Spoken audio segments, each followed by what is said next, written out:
আষাঢ়ী পূর্ণিমাটা আসলে কি, আমি খুব সংক্ষেপে বলছি মনে রাখার মতো। বুদ্ধ যখন বৈশাখী পূর্ণিমা তিথিতে তিনি বুদ্ধত্ব লাভ করলেন, তিনি চিন্তা করলেন আমি কাকে প্রথম ধর্মদান করব।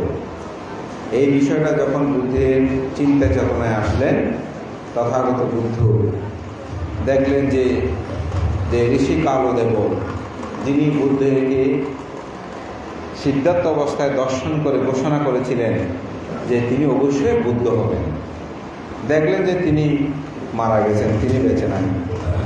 ঋষি আলাম কালাম রামপুত্র রুদ্র, যাদের কাছেও তথাগত বুদ্ধ দুঃখ মুক্তির জন্য গিয়েছিলেন, দেখলে যে তারাও মৃত্যুবরণ করেছে। তখনই ভগবান বুদ্ধ চিন্তা করলেন যে না, পঞ্চবর্গীয় শিষ্যদেরকে আমি ধর্মদান করব। পঞ্চবর্গীয় শিষ্যদেরকে ধর্মদান করার জন্য যখন তিনি আসছেন সারনাথে ঋষিপতন নিবোধাবি, যেটাকে এখন বেনারস বলে, তো দূর থেকে তারা যখন দেখলেন, বললেন যে না, উনি তো ব্রহ্মচারী জীবনে ভ্রষ্ট হয়েছেন।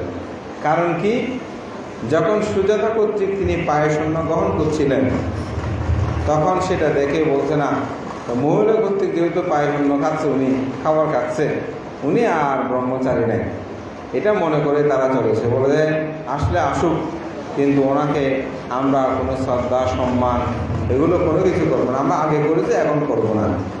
কিন্তু যখন তিনি অতি নিকটে আসলেন, কাছে আসলেন, তখন তাহার সম্মুখ সেই সারথী দেহ অবয়ব দেখে 32 মহাপুরুষ লক্ষণ দৃষ্ট হয়ে এই পঞ্চবর্গীয় শিষ্য তারা কেউ আর থেমে থাকতে পারল না। সামনে গিয়ে কেউ পাদুকা নিচ্ছে, কেউ তার সেবায় গুছিয়ে নিয়ে নিচ্ছে, কেউ আসন পেতে দিচ্ছে, এক একজন এক এক কাজে তাকে শ্রদ্ধা নিবেদন করতে শুরু করলো। তখন তাদেরকে উপলক্ষ করে ভগবান তথাগত বুদ্ধ এই প্রথম ধর্মচক্র প্রবর্তন সূত্রটি দেশনা করেছেন আষাঢ়ী পূর্ণিমা তিথিতে। দ্বিতীয় আরেকটি কারণ, এটা আরও বিস্তারিত আছে, আজকে বিকালবেলা হয়তো এই বিষয়ে আলোচনা করব। দ্বিতীয়টা কারণ হচ্ছে তথাগত বুদ্ধ তিনি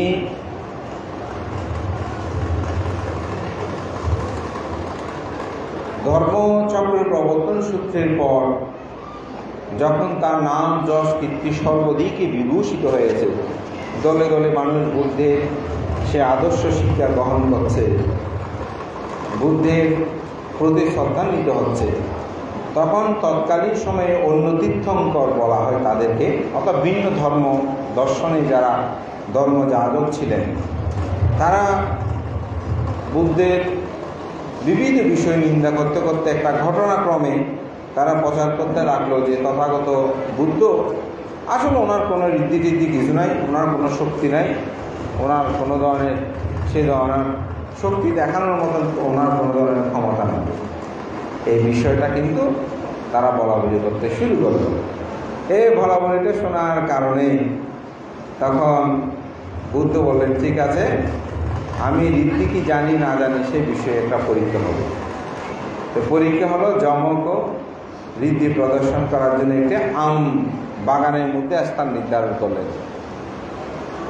অন্য তীর্থঙ্করগণ পূর্ব রাত্রি সেখানে যত আম গাছ ছিল সব কেটে একেবারে অন্যত্র নিয়ে চলে এটা মরুভূমির মতন করে ফেলছে। তো যখন সেখানে যাচ্ছে, ঠিক যাওয়ার পথে একজন শ্রদ্ধাবান উপাসক একটি আম তিনি বিক্রি করার জন্য নিয়ে যাচ্ছিল। তো আমটা তার কাছে ছিল, কিন্তু বুদ্ধকে দেখে এমন শ্রদ্ধা উৎপন্ন হলো যেন আমটা আমি ওনাকে দান করানোর সময় শ্রদ্ধার পরিবর্তন, তা আমটা সেখানে দান করলেন, সেটা আনন্দ নিলেন। ও যমক রীতি সেখানে যখন গেলেন, তো আনন্দকে বলেন, আনন্দ এটা তুমি আটিটা উন্মোচন করো, অর্থাৎ আমের আটি, আমরা যেটাকে বড়ি বলি বা চট্টগ্রামের ভাষায়, তো বলে যে আটিটা তুমি সেখান থেকে বের করো। তা আমটা নিয়ে বের করলেন। বের করার পরে বলছে এটারও রোপণের ব্যবস্থা করো, মাটিতে রাখলেন। সাথে সাথে সে আম গাছটি রোপণ করার সাথে অনেক বড় একটা আম গাছ হয়ে গেল। সাথে সাথে ফুল আসলো, তারপর আম ধরলো, সাজাতে পেকে গেল। এটা কিন্তু খুব তুরিত সময়, তুরিত মানে 2 আঙ্গুলের ছাপ পরিমাণ সময়ের মধ্যে সেখান থেকে আম ঝরে পড়তে শুরু করলো, আবার গাছ উঠতে শুরু করলো। অল্পক্ষণের মধ্যে পুরা যে মরুভূমি সদৃশ্য আমের বাগানটা ছিল সেটা পরিপূর্ণ হয়ে গেল। তখন সেখানে তথাগত বুদ্ধ যমক রীতিটা প্রদর্শন করলেন। এইভাবে আরও নিজে একবার দুবাহু খুলে তিনি একবার শূন্যের মার্গের মধ্যে গমন করলেন, আবার সেখান থেকে নিচে আসলেন, একদিকে ডানে একবার বামে, এভাবে তিনি বিবিধ রীতি প্রদর্শন করলেন। এটাকে বলা হয় যমক রীতি প্রদর্শন। তখন অন্য তীর্থঙ্কর সেখানে পরাজিত হলো, তবে তারা আবার নিন্দা করতে শুরু করলো। তার একটা কারণ আছে, কারণটা হচ্ছে বুদ্ধ এক সময় একটা ভিক্ষাপাত্রের কারণে ভিক্ষুদেরকে রীতি প্রদর্শনের জন্য নিষেধ করেছিলেন যে ভিক্ষুরা তোমরা রীতি প্রদর্শন করবে না। কাহিনীগুলো খুব সুন্দর, সময়ের কারণে আমি কাটছিট করে বলছি। যখন আবার বুদ্ধ রীতি প্রদর্শন করলেন তখন আবার নিন্দা করতে শুরু করলো, দেখো বুদ্ধ বলেছেন যে রীতি প্রদর্শন না করতে, কিন্তু এখন দেখতেছি রীতি প্রদর্শন করলো, এটা কেমন হলো? তখন বুদ্ধ সেখানে বললেন, আমি আমার শিষ্যদের রীতি প্রদর্শন করতে নিষেধ করেছি, কিন্তু আমি রীতি প্রদর্শন করব না সেই কথা তো আমি বলি নাই। যেমন শিক্ষক ছেলেদেরকে বলে তোমরা 8 ঘন্টা লেখাপড়া করো, তাই বলে কি শিক্ষককে 8 ঘন্টা লেখাপড়া করতে হবে তা তো না। এটা ছাত্রদেরকে বলেছে। বুদ্ধ বলছেন আমি আমার শিষ্যদের বলেছি, কিন্তু আমি তো বলি নেই যে আমি রীতি প্রদর্শন করব না। তো সেই কারণেই আসলে তথাগত বুদ্ধের ধর্ম দর্শন এটি অত্যন্ত গুরুত্বপূর্ণ এবং সেটা আষাঢ়ী পূর্ণিমা তিথিতে সুসম্পাদিত হয়েছে। আপনারা জানেন তথাগত বুদ্ধ তিনি যখন মাতৃগর্ভ থেকে ভূমিষ্ঠ হবার 7 দিন পরে তার মা মৃত্যুবরণ করে, অর্থাৎ মহামায়া। এটা নিয়ে একটা খুব ঘটনা আছে। ঘটনাটা হচ্ছে আমরা সাধারণত মনে করি, সেদিন একটা লেখা দিয়েও পড়লাম, একজনে লিখছে যে তার জন্মগ্রহণের সাথে সাথে তার মা মারা যায়, তো এই জন্য তাকে অপায়া হিসেবে অনেকে চিহ্নিত করে, যে অনেকে বলে তুই মাকে অর্থাৎ মা মারা গেল জন্মের সাথে সাথে। তো স্বাভাবিকভাবে রাজকুমার সিদ্ধার্থ জন্মের 7 দিন পরেই তো মাতৃবিয়োগ হল। এটা কেন হলো? এটা আমাকে একবার একজনে প্রশ্ন করেছে, বানতে এটা এটা এটা কীভাবে সম্ভব? তো আসলে মূল বিষয়টা হচ্ছে বুদ্ধগণের একটা ধর্মতা আছে। ধর্মতা মানে কি? নিয়মটা কি? যেমন ছেলেদের দাড়ি উঠে, মহিলাদের দাড়ি উঠে না, এটা হচ্ছে ধর্মতা, নিয়ম। এটা হচ্ছে মানুষের নিয়ম। যেমন মহিলারা, নারীরা সন্তান গর্ভে ধারণ করতে পারে, পুরুষেরা সেটা পারে না, এটা হচ্ছে নিয়ম। এটাকে বলা হয় ধর্মতা। তো বুদ্ধগণের কিছু ধর্মতা আছে, তার মধ্যে একটি ধর্মতা হচ্ছে কি? একটি ধর্মতা হচ্ছে যে গর্ভের মধ্যে বুদ্ধ অর্থাৎ বোধিসত্ত্বের আগমন ঘটবে, সেই গর্ভের মধ্যে পুনর্বার কোনো সন্তানের আবির্ভাব হতে পারবে না।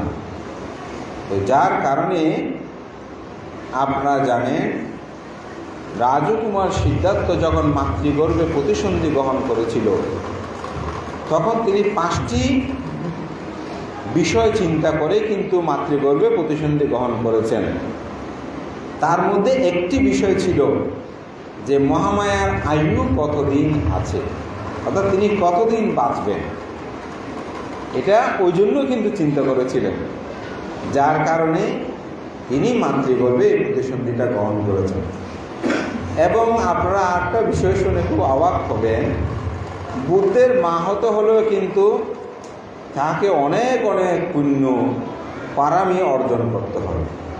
এটা এমনি হয় না, এটা এমনি হয় না। আমাদের বাংলাদেশ সংগ্রাম ভিক্ষু মহাসভার এখন যিনি সভাপতি, আপনারা অনেকে চিনবেন, পরম শ্রদ্ধেয় বুদ্ধরক্ষিত মহাতেরম মহোদয়।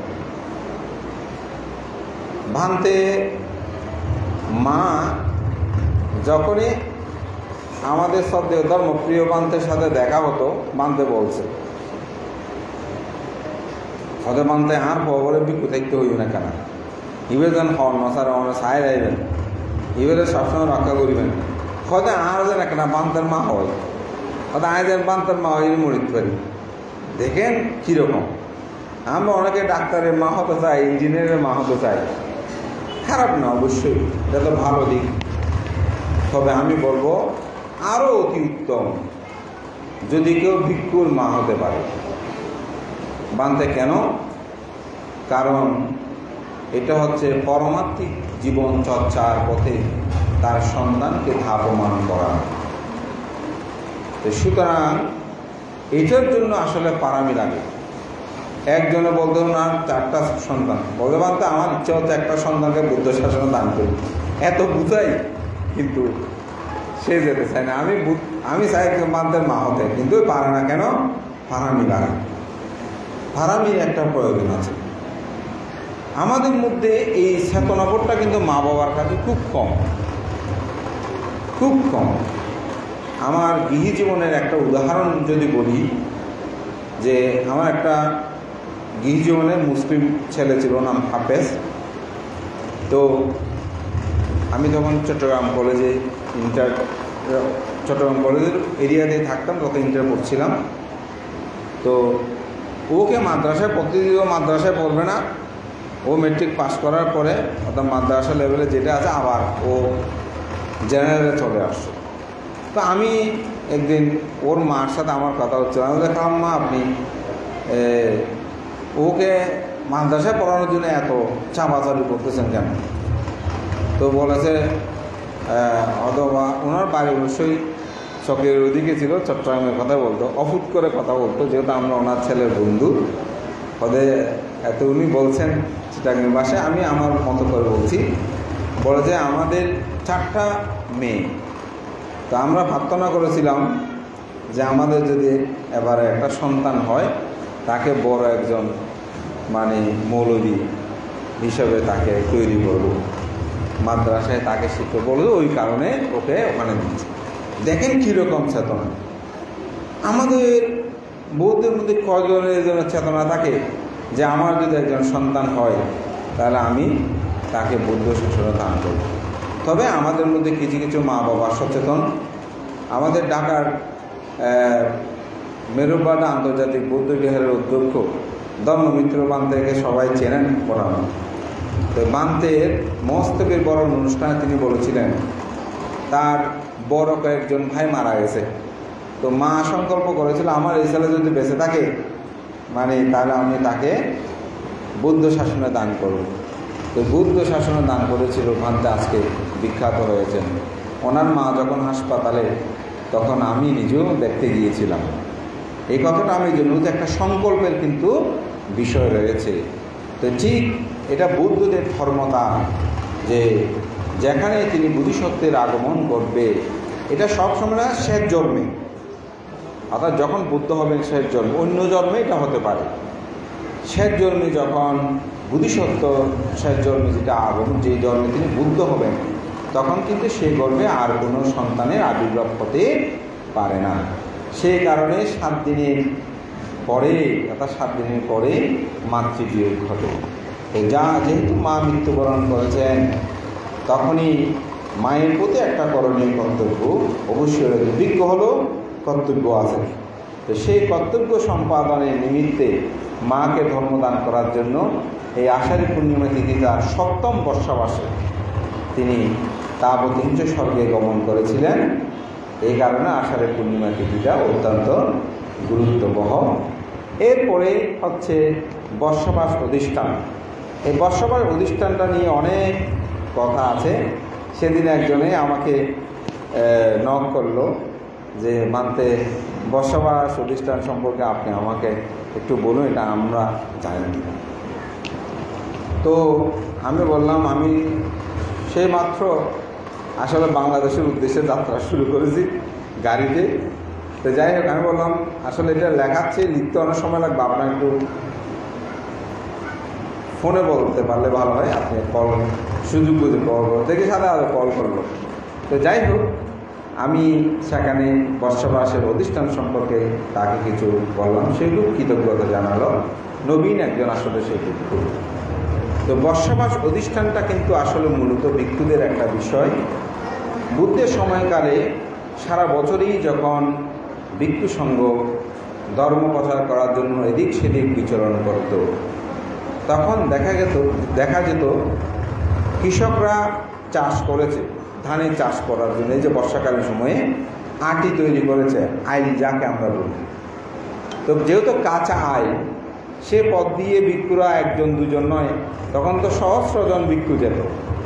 তো আইলগুলো চ্যাপ্টা হয়ে যেত, এখানের পানি অন্যদিকে গড়িয়ে পড়তো। আর আইল তখন মানুষরা বলে আমরা এত কষ্ট করে ধান চাষ করতেছি, আটিগুলো তৈরি করলাম, এই বুদ্ধের শিষ্যরা যেতে যেতে আমাদের ফসলেরও ক্ষতি করতেছে।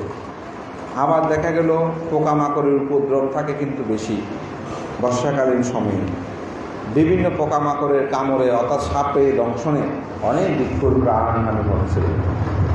অনেকে নদী পার হতে গিয়ে দেখা গেল হঠাৎ ঢল এসেছে, নদীতে ভাসিয়ে নিয়ে গেছে, অনেক ভিক্ষুর প্রাণহানি হবে। অনেকে আবার নদী পার হওয়ার সময় সাঁতার জানে না, গরুর লেজ ধরে পার হতে গিয়ে মাঝখানে গিয়ে দেখা গেলো আর বাঁচতেছে না, গরুরটা নিতে হবে, গরুর উপর উঠতে গিয়ে গরুটা ছাপে পড়ে মারা গেল। বলতে তারা প্রাণী হত্যা করে না, কিন্তু গরুর উপর উঠে তো গরুটাকে হত্যা করছে। এভাবে বিভিন্ন নিন্দা অপনিন্দা করতে শুরু করলো।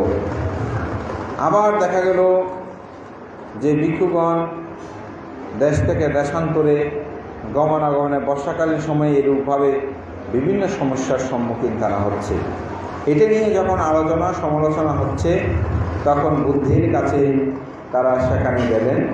বুদ্ধ এই বিষয়টা অবগতের ভিক্ষুর সঙ্গে আহ্বান করলেন। বুদ্ধগণ যে কোনো বিনয় প্রজ্ঞাপন করার ক্ষেত্রে কিন্তু অতীত বুদ্ধগণ সেটা করেছেন কিনা সেটাও কিন্তু পর্যালোচনা করেন। পর্যালোচনা করেই দেখলেন যে হ্যাঁ, অতীত বুদ্ধগণও তারা সেই কর্ম সম্পাদন করেছেন। তখন বুদ্ধ আইন প্রজ্ঞাপন করলেন, হে ভিক্ষুগণ, আমি বিনয় প্রজ্ঞাপন করলাম যে ত্রৈমাসিক বর্ষা ব্রতে আষাঢ়ী পূর্ণিমা থেকে আশ্বিনী পূর্ণিমা পর্যন্ত এই 3 মাস ভিক্ষুগণ দিক বিদিক ধর্ম প্রচারের জন্য গমন করবে না, একটি স্থানে অবস্থান করে সেখানে শীল সমাধি প্রজ্ঞার আচরণ করবে। এটি বুদ্ধ আইন প্রজ্ঞাপন করেন। যদি কোনো ভিক্ষু এই বিনয় লঙ্ঘন করে তাহলে তার দুঃখার্থ আপত্তি হবে। এটি বুদ্ধ আইন করলেন। এখানে একটু অনুচ্ছেদ না বললে আপনারা হয়তো অনেক সময় ভুল বুঝতে পারেন বামপেদের, সেই জন্য একটু বলছি। তাতে দেখা গেল অনেক ভিক্ষুর মা বাবা অসুস্থ, ভিক্ষুটা আর যেতে পারতেছে না, যেহেতু 3 মাস কোথায় যেতে নিষেধ করে, নির্দিষ্ট থাকতে বলেছে। কোনো গুরু অসুস্থ, সেখানে যেতে পারছে না। অনেক শ্রদ্ধাবান দায়ক তারা দান করবে, ফান করছে, কিন্তু ফান গ্রহণ করে না, যেহেতু বর্ষাপাত যেতে পারবে না। দেখা গেল 3 মাসের আগে লোকটা মারা গেছে, তখন আত্মীয় স্বজন বলা বলি করতেছে, বান্তরা না আসা দেয়, আমরা সমাধানটা করতে পারিনি। তখন বুদ্ধ আইন দিলেন, হে ভিক্ষুগণ, আমি বিনয় প্রজ্ঞাপন করলাম যে ভিক্ষুগণ 7 দিনের অবকাশ নিয়ে, 1 সপ্তাহকাল অবকাশ নিয়ে তারা মাতৃ দর্শনে যেতে পারবে, পিতৃ দর্শনে যেতে পারবে, কেউ মৃত্যুবরণ করলে তার অন্ত্যেষ্টি অনুষ্ঠানে যেতে পারবে, কেউ সঙ্গদান করলে সেখানেও যেতে পারবে, কেউ বিবাহ করলে বিবাহ মন্ত্র দিয়েও সেখানে যেতে পারবে। এরকমভাবে বুদ্ধ আইন প্রজ্ঞাপন করলেন। এখন একটা প্রশ্ন অনেকে করে, ত্রৈমাসিক বর্ষাব্রতে বিবাহ করা যায় কিনা? তো আসলে ত্রিপিটকের মহাবর্গ অনুসারে করা যায় না, তবে বিবাহ মন্ত্র দেওয়ার জন্য অর্থাৎ সূত্রপাঠ করার জন্য বুদ্ধ কিন্তু 7 দিনের অবকাশ নেওয়ার কথা বলেছেন। কিন্তু আমাদের পূর্ব আচার্যগণ এবং আমাদের সমাজপতিগণ তারা কিন্তু এই 3 মাস বর্ষাবাসে বিবাহটাকে তারা বন্ধ করেছেন। এটা কিন্তু সামাজিক আইন। কেন? কারণ মানুষ যেহেতু ব্রহ্মচারীর প্রতি একটা মন ধাবমান থাকে। যেমন এবার আপনারা অষ্টশীল নিয়েছেন, আগামী সপ্তাহে যে অষ্টশীল নেবেন এটা মাথায় কিন্তু ঘুরতেছে। তো একটা মানুষের যেখানে ব্রহ্মচারী মানসিকতাটা বিদ্যমান থাকে, তো সেখানে বিবাহ উল্লাসের আনন্দ কেন করবে? এই কারণটাই আসলে সংমিশ্রণ করে আমাদের পূর্ব আচার্য বা সমাজপতিগণ। তারা বলেন না, এই 3 মাস কোনো বিয়ে হবে না। তো যাই হোক, এটা স্বাভাবিক, অনেকে মানে, অনেকে সেটা মানতে চায় না। তবে আমার দৃষ্টিকোণে মানাটা উচিত। 3 মাস এটা মানলে অসুবিধাটা কোথায়? দীর্ঘদিন ধরে তো মানুষ মেনে আসছে। তো মূলত বর্ষাবাস এই 3 মাস ভিক্ষুগণ 7 দিনের অবকাশ নিয়ে গেলেও 7 দিনের মধ্যে যদি কোনো ক্রমে আসতে না পারে, তাহলে কিন্তু বর্ষাবাস প্রতিষ্ঠান তার বঙ্গ হয়ে যায়। এটাই আসলে মূলত আষাঢ়ী পূর্ণিমা। তবে তার একটা প্রথম পূর্বে যে বিষয়টা, সেটা আমি একটু শেষে বলছি অর্থে। আজকের এই আষাঢ়ী পূর্ণিমা তিথিতে রাজকুমার সিদ্ধার্থ পূর্ণিমার এই আলোতেই বলা যায় তিনি রাজপ্রাসাদ ত্যাগ করে তিনি গৃহত্যাগ করেছিলেন এই আষাঢ়ী পূর্ণিমা তিথিতে। যত ঘটনা ঘটেছে, যদি আজকে আষাঢ়ী পূর্ণিমা তিথিতে তিনি গৃহত্যাগ না করতেন, তাহলে কিন্তু তাহার পক্ষে বুদ্ধ হওয়া সম্ভব হতো না। তো এটিকে বলা হয় অবিনিষ্ক্রমণ। এটা আমরা সাধারণত সংসার ত্যাগ করি, কিন্তু ত্রিপিটকের কোনো বইয়ে দেখবেন আমরা সংসার ত্যাগ, এটাকে বলা হয় গৃহ ত্যাগ। সংসার ত্যাগটা কখন করেছেন? যখন তিনি বুদ্ধ হলেন। সংসার ত্যাগ করেছেন। গয়ার বুদ্ধিদুর্মতলে বসে বুদ্ধ হওয়ার সাথে সাথে তিনি যখন বললেন, অনেক জাতি সংসারানি সন্দ বিশ্বানি বিশানি গাহাকার কবে সন্ত দুঃখ জাতি পুনঃ পুনঃ গাহাকার আদিত্যসি পুনঃ জ্ঞানাকাশ সৎপথে নসুকা বিশঙ্কর চিত্তম ধন্যহং কয়মচ্ছা। বুদ্ধ এখানেই কিন্তু বললেন যে গৃহত্যাগ নয়, সংসার ত্যাগের কথা। আষাঢ়ী পূর্ণিমা তিথিতে সেজন্য মহা অবিনিষ্ক্রমণ এবং যেটাকে আমরা গৃহত্যাগ করি, এটা সুসম্পন্ন হয়েছে। এই স্মৃতি বিজড়িত। তো সবার কাছে প্রত্যাশা থাকবে, আপনারা এই ত্রৈমাসিক বর্ষা ঋতুতে মাত্র 13টা উপশীল আছে, দিবস আছে, এগুলোতে আপনারা সংকল্প করবেন অষ্টশীল পালন করার জন্য। শুধু নিজেরা নয়, আপনাদের ছেলে মেয়েদেরকেও, বিশেষ করে যাদের মধ্যে পদজ্ঞান আছে, তাদেরকে আপনারা অবশ্যই অষ্টশীল নিতে উৎসাহিত করবেন। আমাদের অনেক মা বাবাকে আমি দেখেছি, ছেলে মেয়ে অষ্টশীল নেওয়ার জন্য আগ্রহ হলেও মা বাবার মধ্যে আগ্রহ দেখা যায় না। আমি একবার একটা ফাঁকে গিয়েছি, আপনাদেরকে আগেও একবার সেটা বলেছি। তো ফাঁকে যাওয়ার পর স্বয়ং খেতে বসলাম। তো স্বয়ংও দিচ্ছে, উপাসক উপাসিকা ওদিকে সব ঠিকঠাক করে দিচ্ছে। বর্ধমানতে আমার ওনার ক্লাস 8-এ পড়ো বোধহয় মেয়েটা, আমাদের আশেপাশে ঘুরতেছে, বাবাকে এটা সেটা এগিয়ে দিচ্ছে। তো বর্ধমানতে অনেকখানা করে বুঝন আর মাইও এই অষ্টশীল লইতে চাই। হয়তো অষ্টশীল লইবেন না, মানা করলেও হয়তো না, মানে হয়তো তো অষ্টশীল লয়, হয় সনি আমাদের কই গিয়ে গই হতে অনেকখানা খন এবারে বুঝন যা তো অষ্টশীল নয়, হয়তো বুড়ো আর লবু দিয়ে ইয়ে হইলি এত শহরে কিনে লই। আমার আর স্বয়ংকে দিচ্ছে করতেছে না, রাগ উঠছে অনেক। মানে কি বলবো, স্বয়ং খাচ্ছি, মানে সত্যি আমি স্বয়ং বেশি মানে মন করে আর খাওয়া হয় নাই, রাগ উঠছে অনেক, সহ্য করতেছি, কি বলবো না কি বলবো। তো যাই হোক, স্বয়ং টয়ং শেষ হওয়ার পর যখন মন্ত্র দিয়ে বসলাম, বললাম যে উপাসিকা, এই মেয়েটা খুব ভালো পথে যাচ্ছে, একবেলা যদি ভাত না খায় সমস্যাটা কোথায়? আপনি ওর শরীর চিন্তা করতেছেন, কিন্তু তার মন নিয়ে চিন্তা করতেছেন। মনটা যদি সার বিচলিত হয়, শরীর বিদ্যমান থাকবে, তো অনেকক্ষণ বুঝালাম। তো আসলে কলসি যদি উপর করে রাখেন, মুখটা নিচের দিকে রাখেন, বৃষ্টি যত পড়বে পড়ুক, ওখানে গিয়ে পানি ডুববে। তা আমি যতই ওনাকে বলি, কারণ মিথ্যের দৃষ্টিতে ওনাকে ধরে আছে এমনভাবে, মাথায় ডুববে কিনা জানি না। তবুও যাই হোক, আমার মেয়েকে বুঝান এটা বন্ধ হয়ে গেল। তো এবং পরে আমি অবশ্যই আর ফাঁঙেও যাইনি, হয়তো আমাকে ফাঁং করেও নাই বা আমারও আর যাওয়া হয় নাই, কারণ উল্টো হয়ে গেছে। তো আমাদের অনেক মা বাবা আছে সেরকম। তো বৃদ্ধকালে এসে আমাদেরকে বলে, বুড়ো যখন হয়ে যায় বানতে অনারা ফাঙ্গু দিলায় বহুত খুশি হই, এনেগুলো চাইব। এগুলো আমার প্র্যাকটিক্যাল কথা।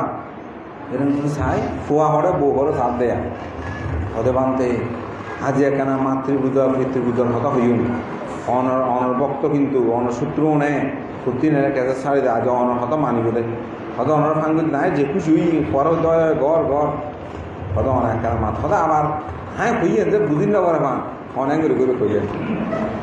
তো মাথায় তখন চিন্তা করি যে এই বয়সে গিয়ে বুঝালে হবে। অনেক সময় অনেক মানুষ আছে যে পঞ্চায়েত প্রার্থনা করলে ভুল করে যে বলি না, সোজা কথা মানে কেন উনি মনে করে যে এতগুলো মানুষের সামনে আমাকে অপমান করলো, সমস্যা করে যাই। তবু অনেক সময় আমি ডেকে নিয়ে বলি আপনি একটু সুন্দর এভাবে বলবেন। কারণটা কি? কারণ মানুষ যখন বড় হয়ে গেছে, ওনার মধ্যে অর্থবিত্ত টাকা পয়সা আছে, উনি আমাকে সহজে গুরু হিসেবে গ্রহণ করতে অনেকেই সেটা চায় না। তো ছোটোবেলায় যদি আপনি শিক্ষাটা দেন, তাহলে সেই ছেলে অবশ্যই আপনার কথা শুনবে এবং মানবে। আমি একটা উদাহরণ আজকে সকালেও বলেছি, মাটি নিলে মাটির ডলার যদি মাটি নরম হয়, সেটাকে বাঘ ভাল্লুক যা ইচ্ছে বানাতে পারবে, কিন্তু মাটির যখন শক্ত হয়ে যাবে কোনো কিছু বানাতে পারবেন না। যেটা আছে সেরকম বানাতে গেলে ভেঙে যাবে। ঠিক ছোটোবেলায় হচ্ছে শিশু মন, সে সময় যদি আপনি তাকে বানাতে পারেন, আমি বলবো আপনার জীবনটা হবে সার্থক। ধর্ম করার জন্য বলতেছে, আমাদেরকে দান ধর্ম করার জন্য না, আপনাদেরকে দান ধর্ম দেওয়ার জন্য। বানতে কেন? সন্তান যদি কৃপণ হয় আপনাদের ভালো চিকিৎসা করাবে না। সে মনে করো বুড়ো হয়েছে, মারা যাক না, অসুবিধা কি? বলবে না? কৃপণ হলে সে বলবে তো। সেরকম বলে কিনা আমি উদাহরণ দিতে পারবো, আমার অনেক উদাহরণ আছে। সাধারণত আমি যে কোনো কেউ পরিচিত অসুস্থ হলে একটু দেখার জন্য চেষ্টা করি, সময় থাকুক খুঁজে নিয়ে, কোনো পরিচিত মানুষ হলে। অনেক সময় হাসপাতালে একজন দেখতে গেছি, বুড়ো শুনছি 2-4 জন দেখে আসছি। আমি দেখেছি ভাই দাঁড়িয়েছে, ওদের বান্ধায় 35-40 হাজার টাকা খরচ হই, তো ভাই এখন ওকে টেস্ট করতে হবে দিবে। আমি উপরে উঠতেছি, ওদের বান্ধে যারা টিয়ান লাগবে ওরে হদে আনগরত দে, হদ অনেক কানা করে কই দন না। হ্যাঁ দেখছে ঠিক আছে। উঠে সাধারণত কেমন আছে এসে জিজ্ঞাসা করি, একটু ভিতরে যাওয়ার জন্য বিভিন্ন প্রশ্ন করতেছি। তো প্রশ্ন করতে করতে উত্তর পেলাম, হদ বান্ধব যা ইতে হাওয়াইব না, হদে আয় মেইম আয় দুটো টেয়া দিতে হবে, টেয়া নদে। তা দি তখন বললাম, মনে করেন ওনার আপনার 3 ভাই, মনে করেন ওই 2 ভাই নাই, আপনি একা একজন, আপনি মা বাবাকে দেখতেন না? হয়তো বান্ধব সম্পদ তো বা কত লইব, আরে মনে করেন সম্পদ ওই 2 ভাগ আপনার নাই, হয়তো বান্ধব অনেক মানুষ হন আয় দেবা সম্পদ হারাইলে সম্পদ তুমি খাইবে, কিন্তু বাপ হারাইলে তুমি বাপ না খাইবে। হ্যাঁ যেটা হত হয়ে তুমি গুজরে তোমার পদে তো বড় হইব, তখন তুমি গুজরে হাঁদিবে। তুমি যদি আগে হতা নষ্ট টিয়া বে, এখন তুমি তো তোমার টিয়া হুন দেব, তুমি চিন্তা করতে জানো আয় তোমার কই। যাই হোক, সে করেছে। আমার সাথে একবার দেখা হলো, হতে বানতে বলতে চোখ দিয়ে পানি পড়তেছে। হতে বানতে এদিন যদি অনেক হতান নহইতেন, হতে আমি বাপরে আড়াই হইতেন। বানতে অনের প্রতি আই বড় কৃতজ্ঞ, হ্যাঁ বাবা সুস্থই ভালো আছে। তো ওই 2 ভাইয়ের চিন্তা যাতে ন করাইতে 3 ভাই দেরি, তখন তার চেতনার পরিবর্তন হয়েছে। ওই ত্যাগ সম্পদ লোভী হয়ে গেছে। আর যদি ত্যাগ মনোবৃত্তটা থাকতো, ধর্মজ্ঞান থাকতো, তাহলে সেটা করতো না। স্ত্রীর ক্ষেত্রে বলেন, স্বামীর ক্ষেত্রে বলেন, ত্যাগী মনোবৃত্ত। ধর্ম মানুষকে সেরকম কোমল করে ত্যাগ শিক্ষা দেয়। এই ত্যাগ শিক্ষার জন্য ধর্মগুলো খুব প্রয়োজন। আপনারা শুধু এখানে পূজা তুলবেন এসেছে জন্য না, ধর্মটা হচ্ছে মানুষের জীবন আদর্শকে তৈরি করে। পৃথিবীতে আমরা অনেকে বলি পৃথিবী বরবাদ, পৃথিবী ভালো মানুষ নাই। ভুল কথা। পৃথিবীতে এখনও 750 কোটি মানুষের মধ্যে 700 কোটি মানুষ ভালো, 50 কোটি মানুষ খারাপ। আপনি চিন্তা করে দেখেন, বিহার থেকেও স্যান্ডেল চুরি করে নিয়ে যায়, তো বিহারে কতজন আছে? 1000 মানুষ আসলো, স্যান্ডেল চুরি করেছে কয়জনে? 2 জনে, 3 জনে। তাহলে খারাপ মানুষের সংখ্যা কত? 1000 জনে 3 জন। কিন্তু ভালো মানুষের সংখ্যা এখনও পৃথিবীতে মানুষ বেশি। কেন? এটা ধর্ম। কারণ বিভিন্ন ধর্ম থাকলেও কিছু ধর্মের নৈতিকতা শিক্ষা আছে। 5টা যে পঞ্চশীল, এগুলো প্রায় ধর্মের মধ্যে কোনো না কোনোভাবে তারা পালন করে। কোনো ধর্মে বলে না আপনি চুরি করেন, কোনো ধর্মে বলে না আপনি প্রাণিত্য করেন। প্রাণিত্য মানে ব্যতিক্রম আছে, এখানে তত্ত্বগত বিশ্লেষণ আছে।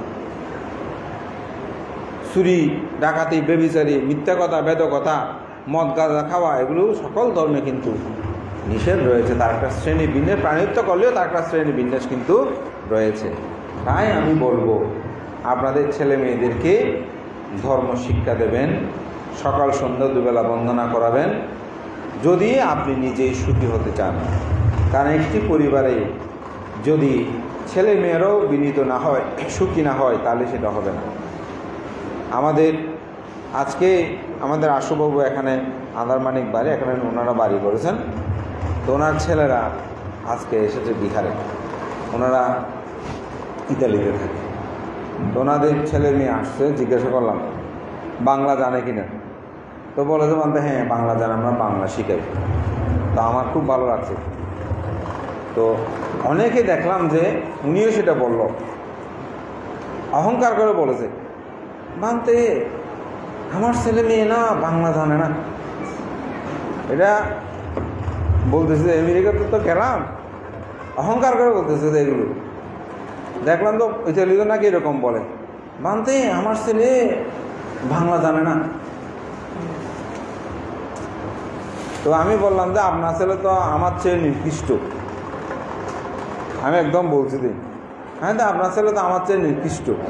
আমি জানি উনি অহংকার করে বলতেছে, তো একটু একটু আঘাত দিলাম যে হ্যাঁ তো আপনার ছেলে তো আমার চেয়ে নিকৃষ্ট। বলতে আর বলতে পারতেছে না।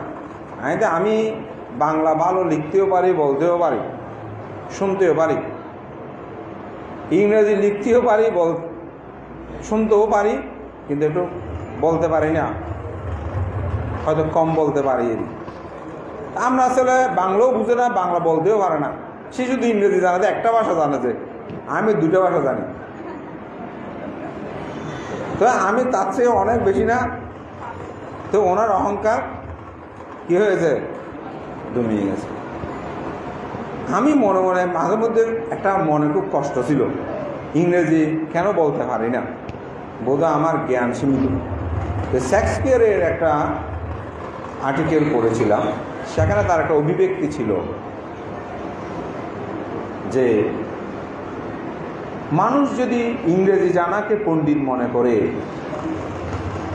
তাহলে তো ইংল্যান্ডে অর্থাৎ ব্রিটেনে চাষবাস করে স্কুল কলেজ জানে, সেও ভালো ইংরেজি জানে, তাই বলে কি সে পণ্ডিত? এটা আমার মাথায় ধরেছে, কথাটা দাঁড়ায়। ইংরেজি জানলে যে পণ্ডিত হবে না, ইংরেজি একটা কি ভাষা, এটা নিয়ে অনেকে গর্ব করেছে না আমার ছেলে এরকম। এটা আসলে গর্বের কোনো, আপনি বহু বিষয়ে ভাষা জানলে ভালো, তো হিন্দি জানলেও ভালো। আমাদের এখানে অনেক হিন্দি, আমার বাগিনে একটা আছে যেরকম হিন্দি জানে, বলার মতো না। তো যে কোনো এটা একটা ভাষা। আপনারা এটা আমি গৃহী জীবনেও দেখেছি বইটা, আমাদের আমি এখানে তারা জামিন একটা বই, মুভি এটা, হ্যাঁ তারা জামিন পান। ওখানে একটা ছেলে সেই কটা যখন লিখে সে উল্টো লেখে সব। এখন টিচাররা ওর প্রতি বিরক্ত হয়ে গেছে, ও যে কোনো কিন্তু ছবি এগুলো উল্টো আঁকে। তো একজন নতুন শিক্ষক আসলো, সেও বিখ্যাত অ্যাক্টর, সে তার বিষয়টা বুঝতে পারলো, মানে সে উল্টাটা চিন্তা করে, মানুষ কটা বা অক্ষরটা এভাবে লিখলে সে মনে করে এইভাবে লিখলে কেমন হয়। তো তার মা বাবা এটা নিয়ে খুব বিরক্ত, ছেলেকে দিয়ে দিল এতে। তো বাবা মা যখন আসছে একটা চাইনিজ লেখার বই বের করে দিল, বলে এটা একটু ফরেন। তো মা বাবা এটা পড়তে পারে না, কারণ চাইনা লেখা তো সে জানে না। বলে এগুলো এই লেখাগুলো বুঝেন? বলে না, এগুলো বুঝি না। বলে তার মেধা, তার মননশীলতা সব ঠিক আছে, কিন্তু সে চায় সেই উল্টোভাবেই সব কিছু করি। এটা তার চিন্তা চেতনা। আপনি দেখেন পৃথিবীর ভাবুক মানুষগুলো সেরকম হয়। এই নিউটন একটা গাছতলে বসে আছে, আপেল একটা উপর থেকে নিচে পড়েছে। আমরাও জীবনে অনেকে দেখেছি ছোটবেলা থেকে। এই নিউটনের সূত্রগুলো জানার আগে কত কিছু জীবনে পেরে পেরে, মানে গাছ থেকে ছিঁড়ে খেয়েছি, চোখের সামনে দেখলাম। এখানে কোনো মানুষকে কোনোদিন ভেবে দেখেছেন এই আমটা নিচে কেন পড়লো? কারো মাথায় এসেছে? আমি তো আমার মাথায় আসে না, আপনাদের কারো মাথায় এটা হাত তুলে বলেন। মানে ছোটোবেলায় নিউটনের সূত্র শিখার আগে আমি এটা চিন্তা করেছি। দেখেন আমাদের কারো মাথায় সেটা আসে নাই, কিন্তু নিউটন ভাবতেছে যে আপেলটা নিচের দিকে না গিয়ে উপরে তো শূন্য, সেদিকে গেল না কেন? দেখেন এটা চিন্তা করতে করতে সেই মধ্যাকর্ষণ সূত্র আবিষ্কার করলো। আজকে বিমান, এই সে বিদ্যুৎ, এগুলো সব কিন্তু ওইটার উপর ভিত্তি করেই আজকে পৃথিবীর এত আবিষ্কার। এটা হচ্ছে জ্ঞান। তো সুতরাং বুদ্ধ কোন স্কুল কলেজে গিয়েছেন? তৎকালীন সময়ে যে 18টি বেদান্ত শিক্ষা ছিল, এগুলোর মধ্যে বুদ্ধ ছিলেন, কিন্তু সেগুলো থেকে তিনি সাধনার মাধ্যমে যে জ্ঞানকে উন্মোচন করেছেন, জন্ম দুঃখ, যারা দুঃখ, ব্যাধি দুঃখ, মরণ দুঃখ, অবৃষণ দুঃখ, বিচ্ছেদ দুঃখ, শ্রোতা দুঃখ, পঞ্চপ্রধান স্কন্ধ দুঃখ হতে মুক্ত হওয়ার জন্য বুদ্ধ ধর্ম দর্শনগুলি মানব কল্যাণে প্রচার করেছেন। সুতরাং এটিকে উপলব্ধি করার জন্য আমাদের অবশ্যই ধর্ম চর্চার প্রয়োজন আছে। আমার বেতন আছে, সেখান থেকে বলছি আপনারা ছেলে মেয়েদেরকে বলবেন যে তুমি অশ্লীল না, এবং একটি পরিবারকে এমনভাবে করবেন যেমন পরিবারের সবাই অষ্টশীল গ্রহণ করে। গত বছর তো আমি হয়তো ছিলাম না, তার আগের বছর কিন্তু আমি পুরস্কার দিয়েছিলাম যে পরিবারের সবাই অষ্টশীল নেই। এরকম কয়টা পরিবার আছে? সম্ভবত 11টা না 12টা হয়েছিলাম যে এক পরিবারের সবাই অষ্টশীল। একেবারে ছোটো দুধ আসতে হলে ছিল, অন্যরা 5, 6, 7 বছরে বলে হয়তো সেই কিলো সহ্য করতে পারবে না, কিন্তু অন্যরা তো সেটা পারে। এভাবে উৎসাহিত করবেন। এবং আমাদের উপাসিকাদেরকে বলবো, উপাসকদেরকে একটু বলবো, ওরা বলে তুমি শুনতে পারলে আমি ভাবো। এই কথাটা অনেকে বলে, আমি ভাত খেলে তোমার পেট করবে না, যার যার কাজ তাকেই করতে হবে। সুতরাং তাদেরকে উৎসাহিত করবে, বলে যে না অষ্টশীল আমি আর ভাতটা রান্না করতে পারবো না, তুমি অষ্টশীল নাও। উৎসাহিত করে বিহারে আনবেন। আমার মনে হয় একটু একটু ধর্ম কথা শুনতে শুনতে মানুষের অনেক পরিবর্তন হয়। আর একটা ছোট্ট কথা বলে আমার দেশনা শেষ করছি। একটা ছেলে আমার কাছে আসলো, এসে ফান করলো, তো তার সাথে পরিচয় হলো। আমাদের বৃহৎ উন্নয়নে তার অনেক অবদান। তো একদিন সে আমাকে বলতেছে, বান্তে আপনার কাছে কেন আসি জানেন? আমি বললাম, বলছে আমার মাটা অষ্টশীল দিত না, ধর্ম করতো না, বন্ধন করতো না। আমি আপনার সূত্রগুলো ছেড়ে দিতাম, ছেড়ে দিলে আমার মা ভোরবেলা আমি যে কোনো সে ঘুমিয়ে আসে, আমার মা খুব বিরক্ত হয়ে যেত। কিন্তু আমি সূত্র ছাড়তাম, ছাড়তে ছাড়তে অনেকদিন পর, প্রায় 5-6 মাস পর একদিন আমি সূত্র ছাড়তে ভুলে গেছি বা ছাড়িনি। আমার মা তো মাঝে মধ্যে আমাকে বিরক্ত করতো, বলে তোমরা বলে সকালে ঘুমো তাই না শুক্র ছাড়ি দাও, এরকম বলে। বলে মধ্যে 5-6 মাস থেকে অধিক হবে। একদিন আমার মা আমাকে বলতে সূত্র বলছে না তখন সকালে, হয়তো কি আর সূত্র কাল মামা আলাদা হয়তো আরেকটা তারা আছে, হয়তো সাত হয়তো আমি মানতে ছাড়ো না, কিন্তু যেতে ভাবতেছি আমার মা তো সূত্র শুনতে চাইতো না, বুঝতেছি বকা টকা করতো, ছোটো করে কিছু বলতো। তারপর দিন বলবো 2-3 দিন পরে আমি ইচ্ছে করে আমার সূত্র দিই দেখি মা, আমি যখন উঠে টুকটাক করতেছি মা ওদের সূত্র কেন বড় সূত্র দেখে না, ওটা আমি না শোনার মতন করে আসি।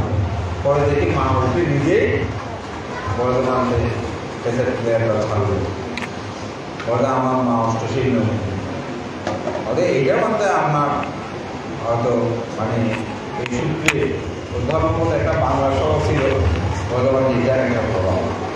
আমি এই জন্য বলছি, আমার আত্মপ্রচারের জন্য নয়, আমরাও যখন একজন মানুষকে উৎসাহিত করবেন তখন কিন্তু তার মধ্যে সেই চেতনাবোধটা জাগ্রত হবে।